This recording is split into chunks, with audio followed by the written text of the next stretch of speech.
Shalom Bapak Ibu, jemaat dikasih Tuhan, kita bersyukur ada di hari ini lagi. Mari kita sambut dengan merenungkan firman Tuhan. Kita berdoa. Bapa di sorga, kami mau melandasi hari ini dengan firman-Mu. Kiranya Roh Kudus yang adalah Parakletos itu yang memberi pengertian dan hikmat bagi kami, sehingga kami memahami dan menjadi pelaku firman-Mu yang setia, dalam nama Tuhan Yesus. Amin. Bapak Ibu, firman Tuhan kita terambil dari Hagai 1 ayat 2 sampai 4. Beginilah firman Tuhan semesta alam. Bangsa ini berkata, sekarang belum tiba waktunya untuk membangun kembali rumah Tuhan.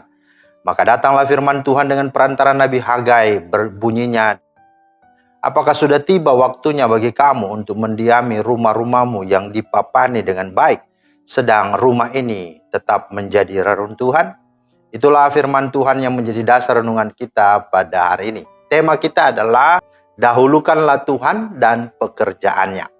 Nah Bapak Ibu, kitab Hagai ditulis oleh Nabi Hagai sendiri. Diperkirakan kitab Hagai ditulis sekitar tahun 520 sebelum Kristus atau sebelum Masehi.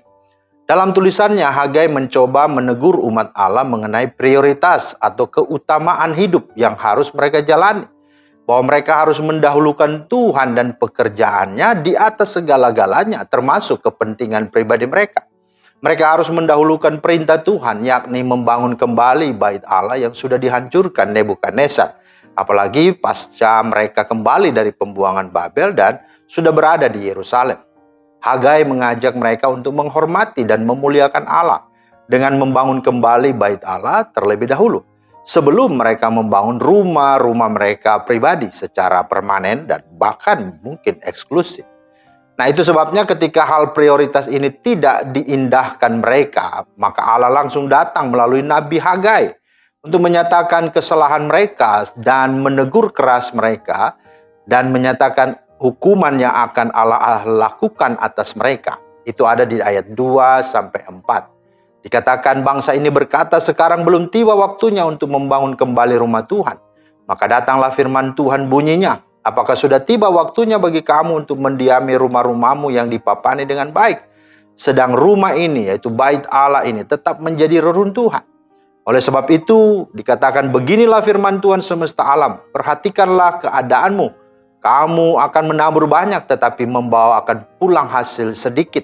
Kamu akan makan tetapi tidak sampai kenyang. Kamu minum tetapi tidak sampai puas. Kamu berpakaian tetapi badanmu tidak sampai panas. Dan orang yang bekerja untuk upah, ia bekerja untuk upah yang ditaruh dalam pundi-pundi yang berlobang.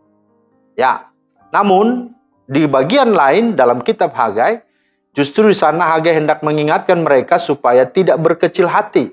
Meskipun bait Allah yang akan dibuat mereka itu tidak seindah, semegah dan sekeren waktu zaman Salomo dulu.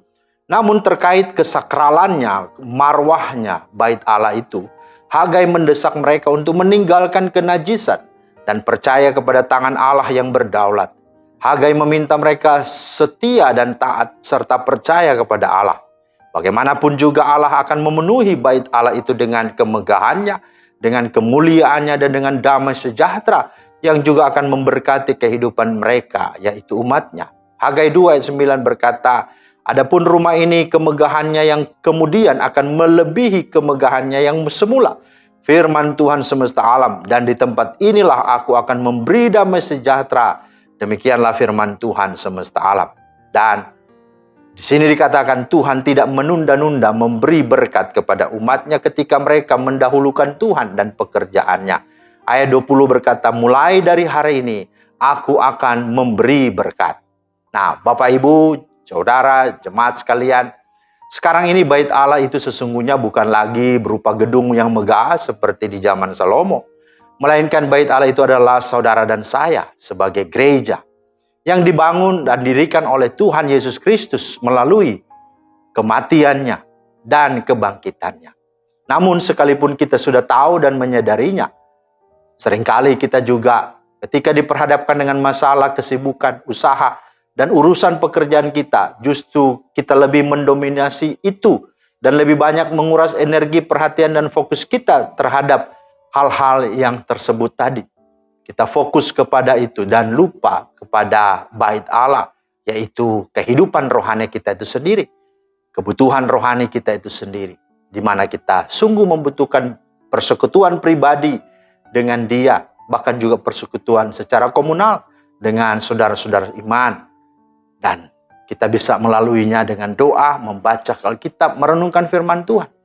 Karena keberadaan kita ini adalah bait Allah atau bait Roh Kudus, 1 Korintus 6, 19-20.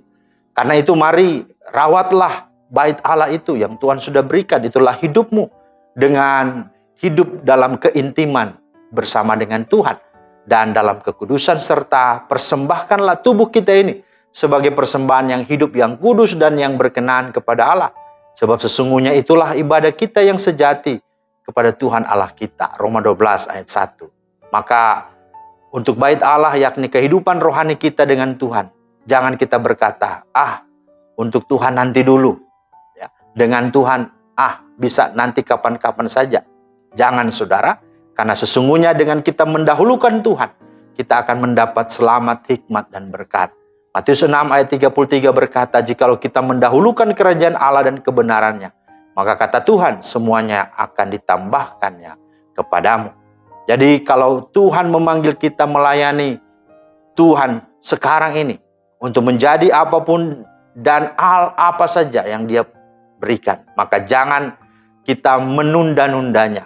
Dahulukanlah Tuhan dan pekerjaan Tuhan, sehingga berkat Tuhan di dalam hidup kita sebagai bait Allah, tempat kediaman roh Allah itu sendiri dalam hidup kita. Dialah yang akan menolong, menyertai, dan memberkati hidup kita. Kiranya Tuhan memampukan kita dan memberkati kita. Amin. Terima kasih Tuhan atas firman-Mu. Kami bersyukur kami boleh kembali diingatkan bahwa bait Allah merupakan tipologi di mana Tuhan ingin supaya itu kami tidak pandang sebagai gedung atau fisik atau bangunan, tetapi sesungguhnya adalah diri kami sendiri yang sudah Tuhan buat dan Tuhan sudah tebus lunas di kayu salib dengan darah-Mu yang mahal, bukan dengan emas dan perak. Oleh karena itu, tolong kami supaya kami menghargainya dan terus merawat bait Allah, bait yang kudus ini, dengan mendahulukan pekerjaan Tuhan, mendahulukan kehubungan, keintiman dengan Tuhan di atas semuanya. Maka segala apapun ditambahkannya kepada orang-orang yang setia kepada Tuhan. Dalam nama Tuhan Yesus kami berdoa. Amin. Demikianlah firman Tuhan hari ini. Kiranya menjadi berkat, selamat beraktivitas. Tuhan Yesus memberkati. Shalom.